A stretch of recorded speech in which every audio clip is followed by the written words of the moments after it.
임마누엘 2020년 4월 26일 주일 예배를 주님 앞에 올려드리도록 하겠습니다.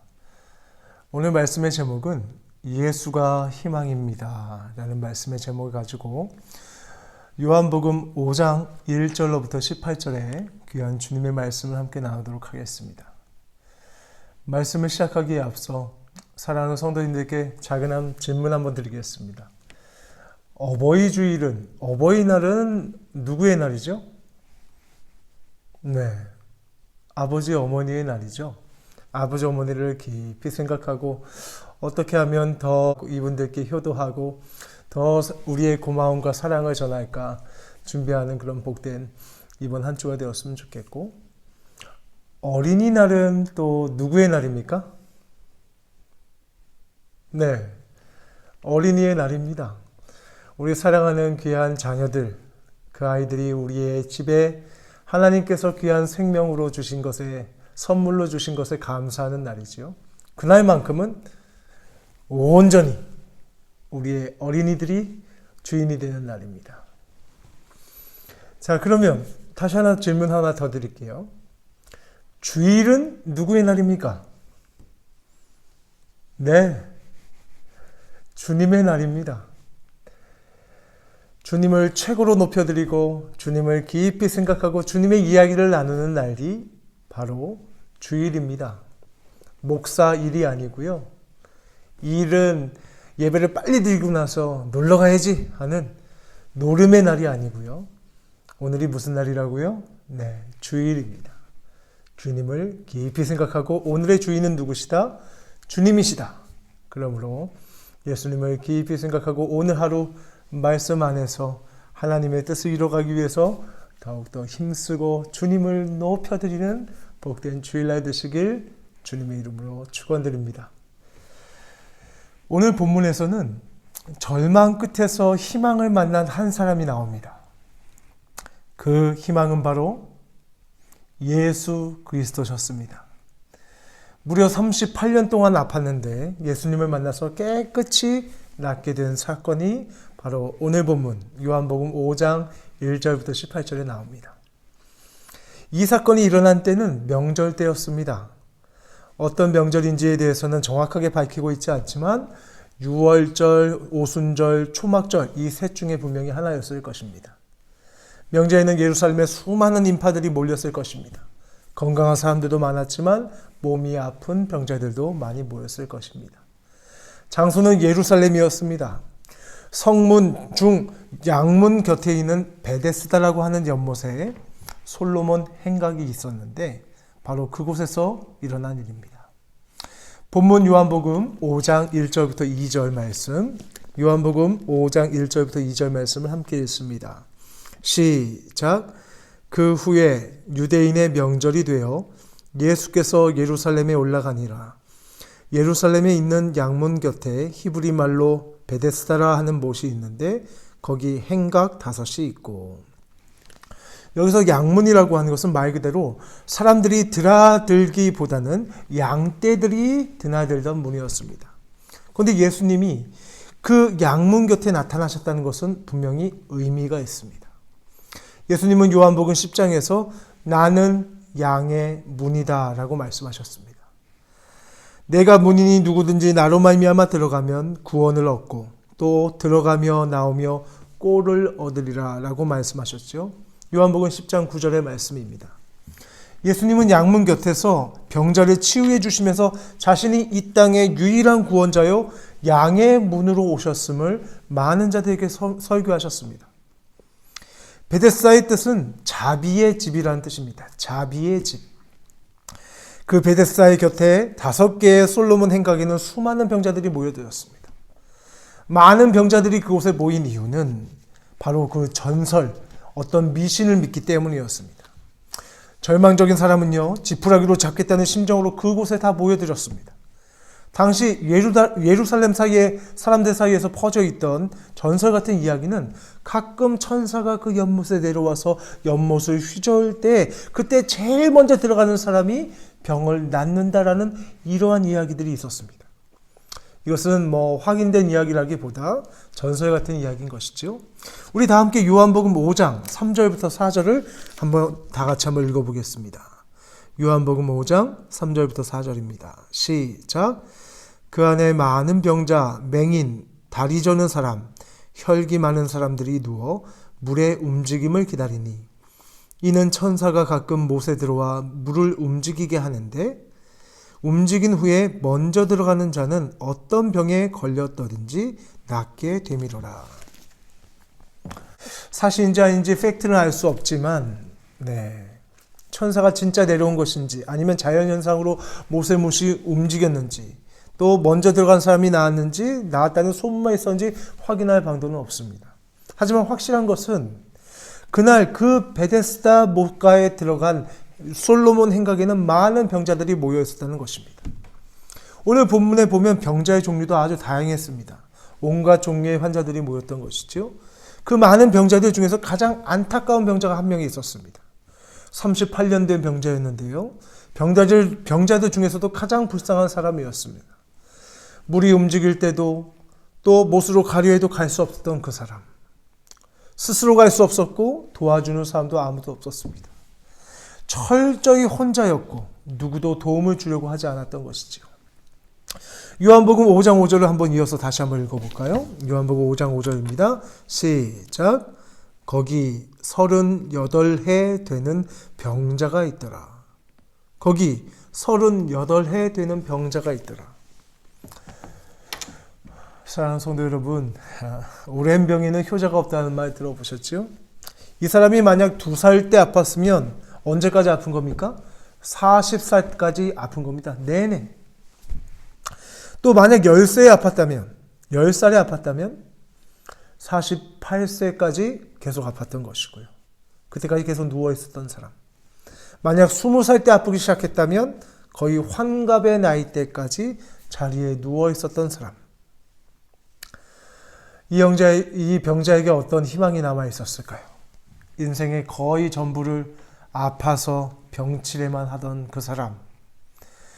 가족들도 1, 2년은 돌보지만 38년 동안 돌봤다면 더 이상 돌보기 어려운 사람이었을 것입니다. 철저히 혼자 버려졌던 이 사람. 전혀 그의 삶에 소망이 없었습니다. 여러분, 이 정도 되면 마음속에 누군가에 대한 원망, 사람들에 대한 불신, 현실에 대한 절망, 온갖 상처로 가득 차 있는 한 사람을 여러분 상상하실 수 있으시겠죠? 예수님과의 짧은 대화에서도 우리는 이 사람의 아픔과 절망을 우리는 유추해낼 수 있습니다. 요한복음 5장 6절부터 7절 말씀 함께 읽어보겠습니다. 요한복음 5장 6절부터 7절입니다. 시작. 예수께서 그 누우신 것을 보시고 병이 벌써 오래된 줄 아시고 이르시되 내가 낫고자 하느냐? 병자가 대답하되 주여 물이 움직일 때에 나를 못에 넣어주는 사람이 없어 내가 가는 동안에 다른 사람이 먼저 내려가나이다. 동문서답 같지만 굉장히 의미 있는 대화를 한 것입니다. 사랑하는 성도 여러분, 예수님의 이 질문에 대해서 어떻게 생각하십니까? 환자가 낫고자 하는 것은 참으로 당연한 것인데 그 마음을 몰라서 물어보는 것이 분명히 아니었을 것입니다. 예수님은 오랜 병으로 인해서 희망이 없어지고 또 그러한 병자들의 마음을 이해하셨음에도 불구하고 이렇게 묻는 이유는 병자에게 다시 한번 희망을 바라보게끔 하는 그 의도로 질문하신 것입니다. 사랑하는 성도 여러분, 사람에게 있어서 가장 비참한 것은 삶 속에서 희망을 잃어버리는 것. 희망을 잃어버리는 것. 힘들어도 희망이 있으면 견딜 수 있죠. 그래서 예수님의 말씀에는 그의 희망의 등불이 꺼져가지 않도록 하기 위한 안타까운 긍휼의 마음이 담겨져 있는 것입니다. 이 병자의 대답에서 우리는 무엇을 발견할 수 있습니까? 그는 자신의 신세를 한탄하고 있습니다. 피해의식에 사로잡혀 있어요. 38년 동안 병에 시달리고 있는데 병이 나을 수 있는 최소한의 기회조차 나는 갖지 못합니다. 라고 하는 피해의식을 예수님께 토로하고 있는 것이에요. 세상에는 신체적으로 몸이 아파서 이 병자와 같이 절만 속에서 살아가는 사람들이 참 많이 있지만 더 많은 사람들은 신체적인 질병이 없다고 해도 이 마음속의 심령의 병으로 또한 영적인 병으로 인해서 오랫동안 절망 속에 사는 사람들이 많이 있습니다. 나이도 젊고 신체적으로 건강해서 겉으로 보기에는 멀쩡해 보이는 사람들도 내면에는 꿈과 희망이 없어져서 삶의 목적과 의미를 찾지 못해서 살아가는 그런 사람들이 우리의 곁에, 어쩌면 우리의 가족 안에도 우리의 지체들 안 속에도 있다는 것입니다. 꿈이 뭐예요? 라고 물으면 왜 그런 질문을 하냐고 되물을 사람들이 있을지도 모르겠습니다.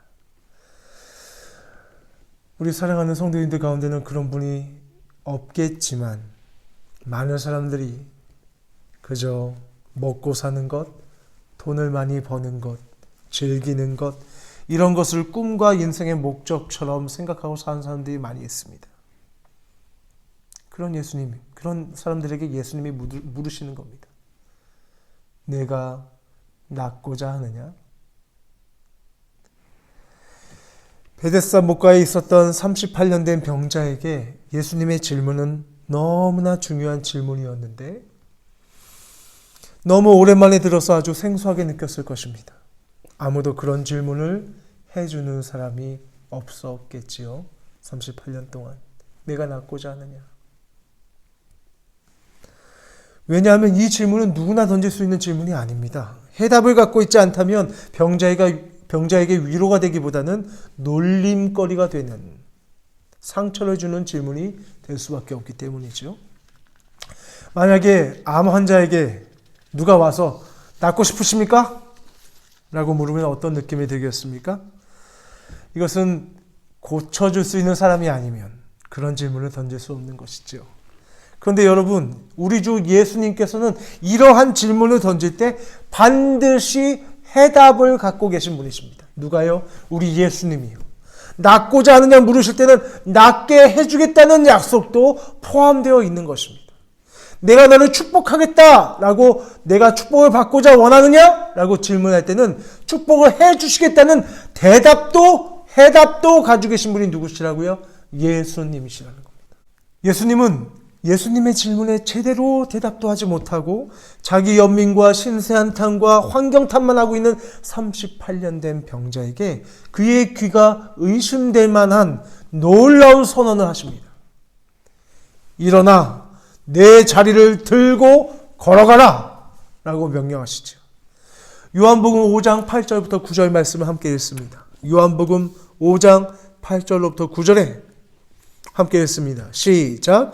예수께서 이르시되 일어나 내 자리를 들고 걸어가라 하시니 그 사람이 곧 나아서 자리를 들고 걸어가니라. 이날은 안식일이니라. 이 예수님의 말씀은 오늘 우리에게 주시는 말씀입니다. 절망 속에, 많은 상처 속에, 이 코로나19로 인해서 무너져 있고 함께 예배드리지 못해서 우리의 영성이 떨어져 있는 우리에게 놀라운 희망을 주시는 주님의 메시지인 것입니다. 일어나라. 스탠드업. 자리를 들고 가라. Pick up your mat. 걸어가라. Walk. 이 세 단계 중에 어떤 단계가 가장 어려울까요? 쉬운 단계는 하나도 없습니다. 38년 동안 일어난 적이 없었던 그 사람이 일어나는 것은 결코 쉬운 일이 아닙니다. 이미 몸의 일부가 되어버린 그 자리를 털어버리고 가는 것도 쉽지 않은 일입니다. 게다가 앞으로 자기의 다리로 걸어가는 것 또한 결단코 쉬운 것이 하나도 없습니다. 하지만 그 병자는 38년 동안 알았고 자리에 누워 있었고 걸어보지 못했지만 주님의 말씀에 의지해서 일어났고 자리를 박차고 걸어갔습니다. 혹시 사랑하는 성도님들 중에 오늘 성경에 나오는 38년 된 병자는 아니라 할지라도 어떤 풀리지 않는 문제로 인해서 낙심하고 계신 분이 계십니까? 자포자기한 상태로 하루하루 그냥 살아가고 계시는 분이 이 자리에 계십니까? 하도 오랫동안 그렇게 살다 보니까 일어서는 것도 두렵고 자리를 들고 걸어가는 것도 엄두가 나지 않는 분도 이 자리에 계십니까? 그렇다면 오늘 예수님의 말씀에 귀 기울이십시오. 일어나 내 자리를 들고 걸어가라. 예수님이 대신 일어나 걸어가겠다는 것이 아닙니다. 일어나 걸어야 할 사람은 저와 바로 여러분들입니다. 함께 지어져 가고 함께 새로워져야 할 사람은 바로 저와 여러분들입니다. 예수님의 말씀에 의지해서 믿음으로 일어나 걸어가야 하는 것입니다. 예수님의 말씀은 능력이 있어요. 예수님의 이름은 능력이 있습니다. 믿음으로 그 말씀에 순종하면 누구든지 일어나 걸을 수 있습니다. 아멘이십니까? 아멘. 사도행전 3장에 보면 오늘 본문과 같은 이야기가 소개되는 것을 우리는 알 수 있습니다. 성전 미문에서 구걸하는 한 사람이 있었죠. 나면서부터 한 번도 걸어본 적이 없던 사람이었습니다. 제9시 기도하는 시간에 베드로와 요한이 성전에 기도하러 가는데 그날 또한 구걸하였습니다. 베드로와 요한이 그를 보자 우리를 보라. 은과 금은 내게 없거니와 내게 있는 것으로 내게 주노니 나사렛 예수 그리스도의 이름으로 명하노니 일어나 걸으라 라고 하면서 손을 잡아 일으켰습니다. 어떻게 되었죠? 네, 그 사람이 일어나 걷기 시작했습니다. 잠시 후에는 뛰어서 성전으로 들어가면서 하나님을 찬송했습니다. 사랑하는 성도 여러분, 예수님의 말씀과 예수님의 이름이 얼마나 능력이 있는지 우리는 잘 알고 있습니다. 예수님의 말씀은 지금도 그 말씀에 순종할 때 능력이 나타납니다. 예수님의 이름에는 그 이름의 권세가 있습니다. 그런데 여러분, 병에서 낫는 것보다 중요한 것이 뭔지 아십니까? 그 다음이 더 중요합니다. 오늘 본문에서는 예수님은 나중에 그 병 나은 사람을 만나서 무엇라 하셨는지 함께 찾아보겠습니다. 요한복음 5장 14절입니다. 요한복음 5장 14절을 함께 읽습니다. 시작. 그 후에 예수께서 성전에서 그 사람을 만나 이르시되 보라 내가 나았으니 더 심한 것이 생기지 않게 다시는 죄를 범하지 말라 하시니. 예수님은 병 나은 것보다 그 다음에 예수님을 잘 믿고 깨끗한 생활을 하는 것이 더 중요하다고 가르쳐주고 계시는 것입니다. 서울에서 있었던 일입니다. 어떤 사람이 교회를 다니면서 병이 나을 수 있다는 말을 듣고 그 교회를 다니기 시작했죠. 구역에서도 잘 섬겼다고 합니다. 1년 정도 교회를 다녔는데 정말 그 병이 나았습니다. 근데 그 다음이 문제였습니다. 이제 교회를 다니지 않는 것이에요. 구역 식구들이 왜 그러십니까? 병도 나았는데 왜 교회를 나오지 않습니까? 더 열심히 신앙생활을 해야죠? 라고 물었다고 합니다. 근데 그 아주머니가 어떻게 대답한 줄 아십니까? 아닙니다. 이제 병이 나았는데 왜 교회를 다녀요? 병이 있을 때 다니는 것이지 다 나으면 병원에 갈 필요가 없잖아요. 우리 사랑하는 성도 여러분 가운데는 이런 분이 없길 바랍니다. 오늘 본문을 잘 읽어보면 두 가지 이야기가 잘 믹스되어 있습니다. 하나는 치유의 이야기고 다른 하나는 안식일 논쟁입니다. 절묘하게 이야기가 논쟁이 결합이 되어 있어요. 복음서에서 반복되는 이야기 가운데 하나는 무엇이냐면 예수님이 안식일에 병자를 고쳐주심으로써 당시의 바리새인들, 유대인들, 종교 지도자들과 부딪혔던 이야기들이 계속 나옵니다. 오늘 본문에서도 예외가 아니었습니다. 예수님이 38년 된 병자를 고친 날이 마침 안식일이었습니다. 그 사실을 안 유대인들이 가만히 있을 리가 없지요. 요한복음 5장 9절부터 10절을 함께 했습니다. 요한복음 5장 9절부터 10절입니다. 시작. 그 사람이 곧 나아서 자리를 들고 걸어가니라. 이날은 안식일이니 유대인들이 병 나은 사람에게 이르되 안식일인데 내가 자리를 들고 가는 것이 옳지 아니하니라. 예수님 당시에 예수님과 또 유대인들과 가장 첨예하게 부딪혔던 문제가 바로 안식일의 문제였습니다. 복음서에 보면 여러 번 안식일 문제로 예수님과 유대인들이 논쟁하는 장면들이 나옵니다.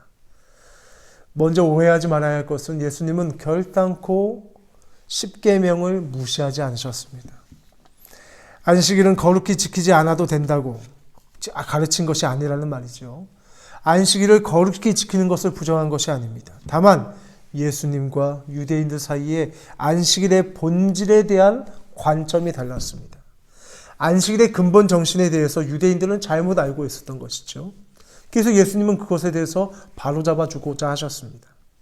유대인은 이 안식일의 근본 정신에 대해서는 생각하지 않고 안식일에는 그 어떤 일도 해서는 안 된다는 것에 포커스를 맞추고 있습니다. 그러다 보니까 사람을 안식일의 노예로 만들어 버렸습니다. 안식일이라고 하는 말은 말 그대로 안식을 누리는 날인데, 해방의 날인데, 오히려 사람을 그 율법으로 얽어매는 날로 만들어버리고 만 것이죠. 기뻐해야 할 날이 답답하고 고통스러운 날이 되었습니다. 그 대표적인 예가 안식일에 사람을 고쳐줘도 되느냐 안 되느냐 하는 문제였던 것이죠. 그래서 예수님은 아마 의도적으로 안식일에 많은 병자들을 고쳐주신 것 같습니다. 오늘 본문에서도 38년 된 병자를 안식일에 고쳐주셨습니다. 사랑하는 성도 여러분, 38년 된 병자가 고침을 받는 것 얼마나 기쁜 일입니까? 옆에서만 봐도 정말 박수 쳐주고 기뻐해야 할 일이 아닙니까? 치유받은 환자도 기쁘고 예수님도 기뻐하셨습니다. 그런데 유대인들은 환자가 치유받은 것은 관심이 없고 그가 고침을 받은 후 자리를 들고 갔다고 안식일 규정을 위반했다고 이야기하고 있는 것입니다. 그가 자기를 낫게 한 사람이 자리를 들고 가라고 했다고 하니 이제는 그렇다면 너에게 자리를 들고 가라고 한 사람이 누구냐라고 하면서 범인을 색출하고 있는 것입니다. 지금 유대인에게는 사람이 치유된 것에 대해서는 전혀 관심이 없고 누가 안식일 법을 어겼느냐, 그래서 그 사람을 찾아서 정죄하는 것에 정신이 쏠려 있었습니다. 종교 경찰이 되어서 남의 잘못을 찾아내고 심판하려는 것입니다. 오늘날 우리 교회도 마찬가지예요. 주일날에는 안식일, 예수 그리스도의 복음을 통해서 기뻐하고 정말 마음의 치유를 얻고 하나님 앞에 기뻐하고 자유롭고 하나님의 이름을 찬양하는 것에 집중해야 되는데 주일 예배만 끝나면 누가 이랬어? 누구의 잘못을 찾아내고 종교 경찰이 돼서 서로를 비방하고 누가 어땠대 이런 얘기들이 교회에서 나오는 것. 이 당시에 유대인들과 다를 바가 아무것도 없는 것이죠. 여러분, 안식일의 정신을 잘 기억하시기 바랍니다. 안식일의 정신이 무엇인지 알기 위해서는 우리는 예수님이 안식일에 대해서 어떻게 말했는지를 깊이 묵상해 봐야 합니다. 오히려 잘 됐습니다. 코로나19로 인해서 저희가 예배 공간에 함께하지 못하지만 우리가 다음 주부터 다시 모이게 될 때는 이 안식일의 정의, 예수님께서 어떻게 이야기하셨는지 그 안식일의 의미를 우리의 예배와 우리의 공동체 안에 정확하게 실현하고 구체적으로 실천해야 하는 것입니다. 여러분, 안식일은요, 일을 안 하고 쉬기만 하는 날이 아닙니다. 안식일에는 6일간 하던 일을 쉬는 것은 맞습니다. 그렇다고 안식일에 아무것도 하지 않고 집에서 빈둥빈둥 거리라는 날이 결단코 아니라는 것입니다.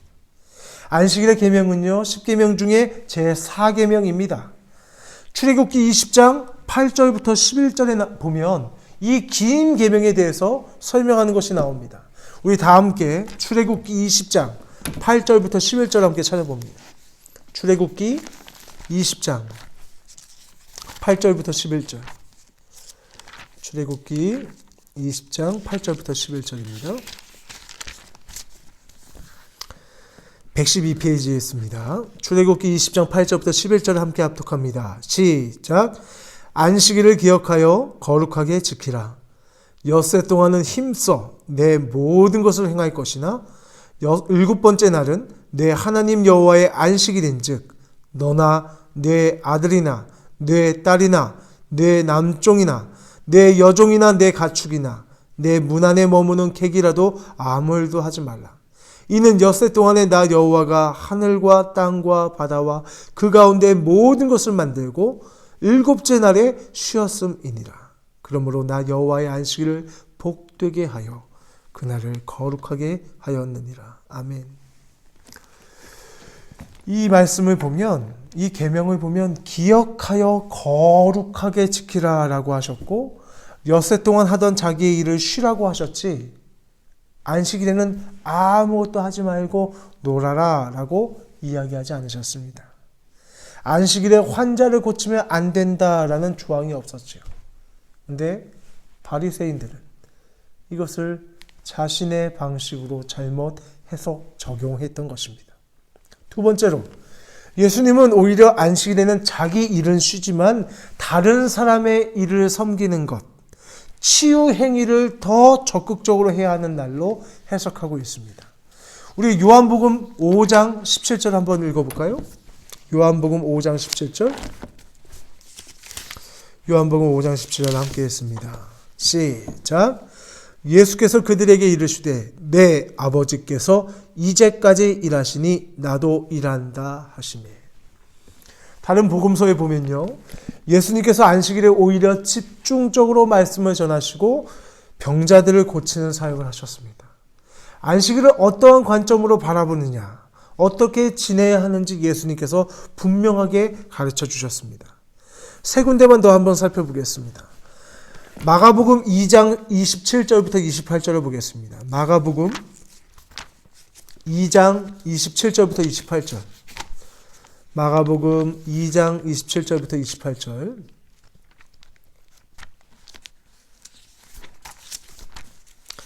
마가복음 2장 27절부터 28절. 다 찾으신 줄 알고 함께 읽겠습니다. 27절부터 28절입니다. 시작. 또 이르시되 안식일이 사람을 위하여 있는 것이요 사람이 안식일을 위하여 있는 것이 아니니 이러므로 인자는 안식일에도 주인이니라. 예수님은 단지 안식일에 대해서만 말씀하시는 것이 아닙니다. 모든 율법, 계명에 대해서도 말씀하고 있는 것이죠. 율법의 기본 정신은 사람을 사랑하고 섬기고 각종 얽어매임에서 풀어주는 데 있지 사람의 법에 얽매이게 하지 않는 데 있다는 것입니다. 우리 누가복음을 다시 한번 좀 살펴볼까요? 누가복음 6장 9절을 한번 또 찾아보겠습니다. 누가복음 6장 9절. 누가복음 6장 9절. 다 찾으신 줄 알고 함께 했습니다. 시작. 예수께서 그들에게 이르시되 내가 너희에게 묻노니 안식일에 선을 행하는 것과 악을 행하는 것, 생명을 구하는 것과 죽이는 것 어느 것이 옳으냐 하시매. 예수님의 안식일에 한쪽 손 마른 사람을 고치실 때 하신 말씀입니다. 또 한 군데 찾아볼까요? 누가복음 13장 15절로부터 16절.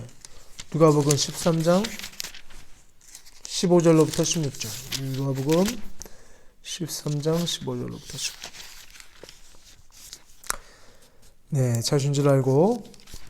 이 말씀은 안식일에 8해 동안 허리가 꼬부라져서 한 번도 펴본 적이 없는 여인을 고치신 후에 하신 말씀입니다.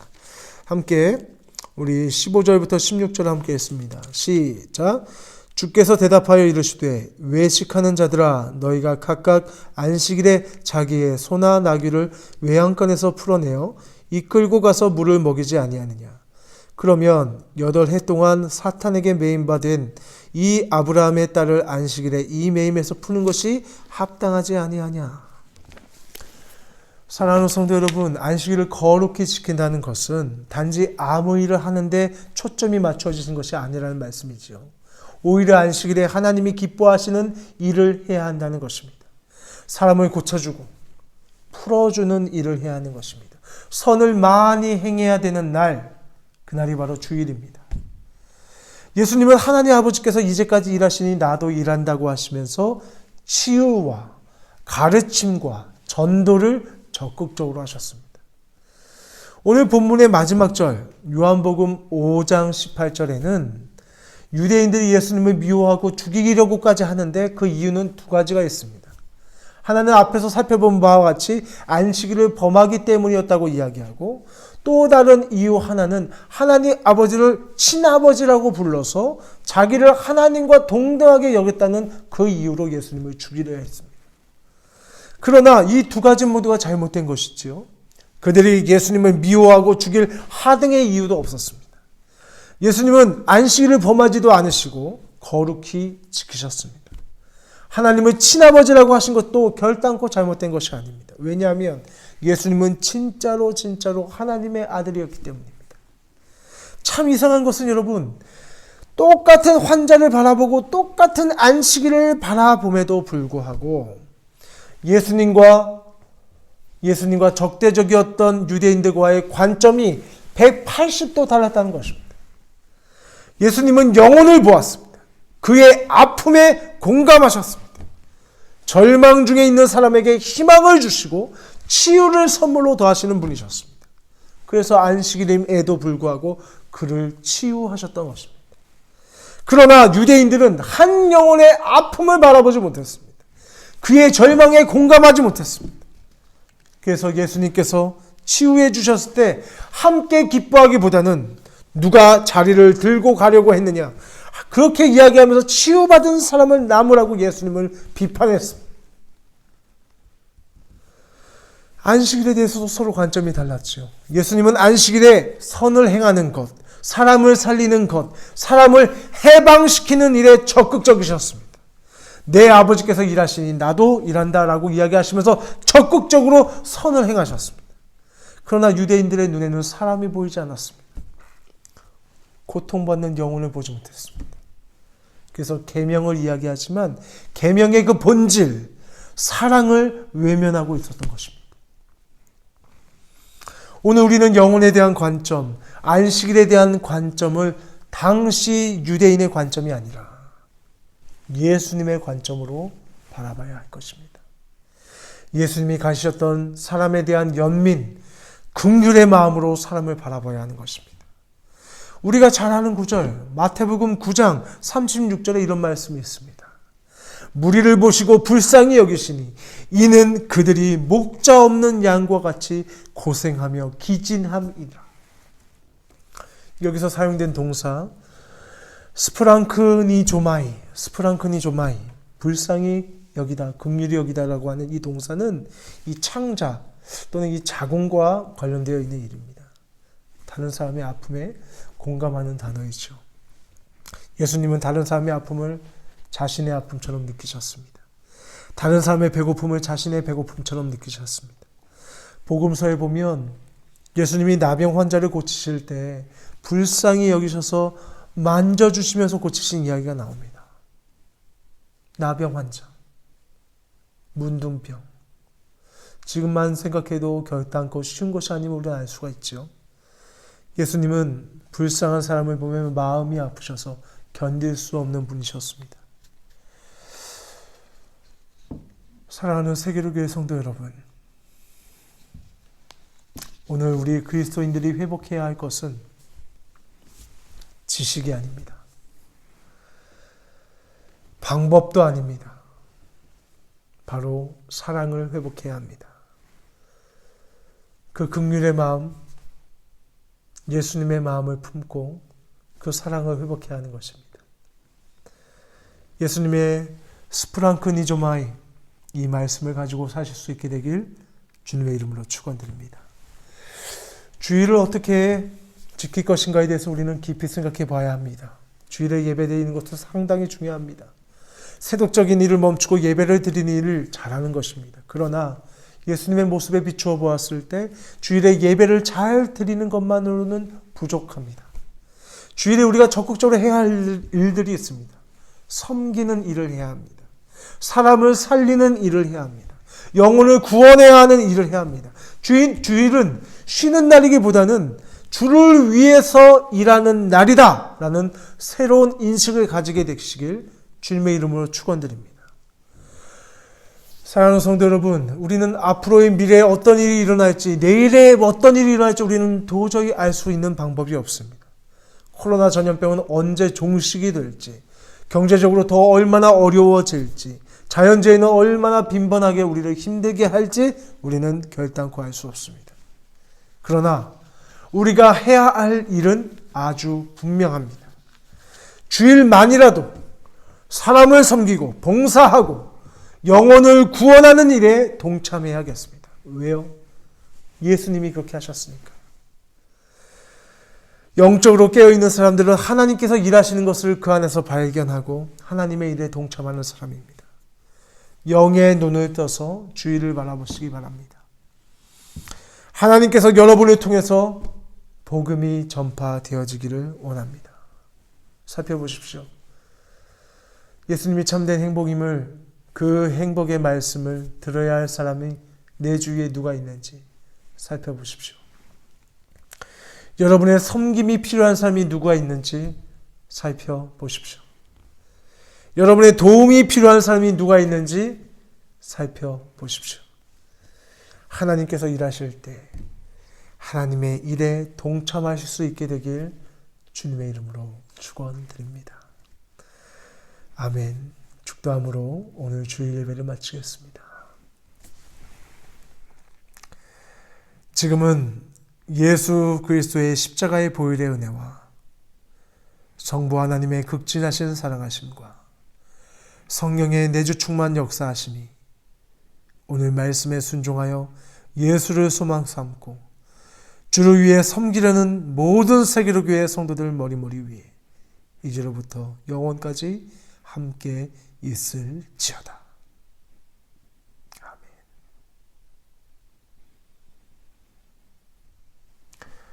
예배를 마쳤습니다. 우리 사랑하는 윤중덕 장로님께서 광고를 해주시는 그날이 바로 다음 주면 볼 수 있을 것 같습니다. 다음 주에는 저희가 예배를 재개하고요. 먼저 그럼에도 불구하고 마음이 어려우시고 심적으로 조금 더 기다려야겠다 하시는 분들은 온라인 예배를 드셔도 상관이 없습니다. 금주 토요일에는 당회원들이 함께 이 자리에 모여서 어떻게 성도님들을 거리를 충분히 뛰어서 안고 마스크 착용이라든지 손 소독제라든지 이 방역에 대해서 함께 저희가 미리 준비하도록 하겠습니다. 우리 예배 부장을 맡고 계시는 문대영 장로님께서는 찬양팀들과 함께 조율해 주셔서 다음 주부터는 함께 찬양을 드릴 수 있도록 준비를 부탁드리고, 또 현악팀, 또 여러 가지 예배를 섬기는 팀들 또한 이번 주부터는 연락을 해 주셔서 함께 예배를 드릴 수 있도록 준비를 좀 부탁드리겠습니다. 심적으로 다음 주에 예배가 드리기가 참 마음이 좀 어렵습니다 하시는 분들은 괜찮습니다. 집에서 온라인 예배를 드시면 되고요. 한 가지 양해의 말씀을 드릴 것은, 저희가 지금 실시간 예배를 드리는 것 같지만 실제적으로는 제가 한 4시간 전에 와서 이 말씀을 녹화하고 편집해서 11시에 여러분께 이제 보내드리는 것입니다. 그렇기 때문에 예배가 시작이 되면 이 내용들을 녹화하고 실시간으로 여러분께 보여드리기까지는 한 3-4시간의 텀이 필요합니다. 그렇기 때문에 온라인 예배를 들으시는 분들은 아마도 다음 주부터는 한 3시간 내지 4시간, 못해도 한 오후 한 2시 정도나 이 영상을 접하시면서 예배를 드리실 수밖에 없는 상황입니다. 저희도 이거를 어떻게 동시간에 예배를 드릴 수 있을지 그 방법은 조금 더 저희가 방안을 한번 강구해 보도록 하겠습니다. 사랑하는 성도 여러분, 언제 우리가 예배를 재개한다고요? 5월 첫 주, 다음 주에 기쁨으로 만나 뵙겠습니다.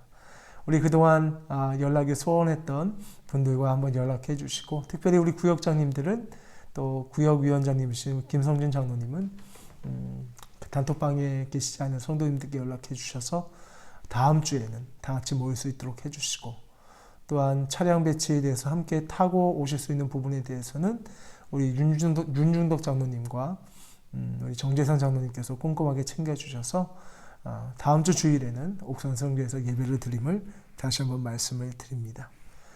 복된 주일입니다.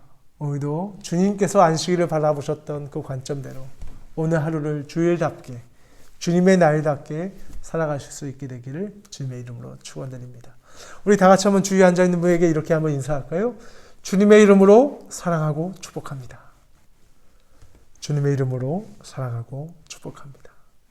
감사합니다.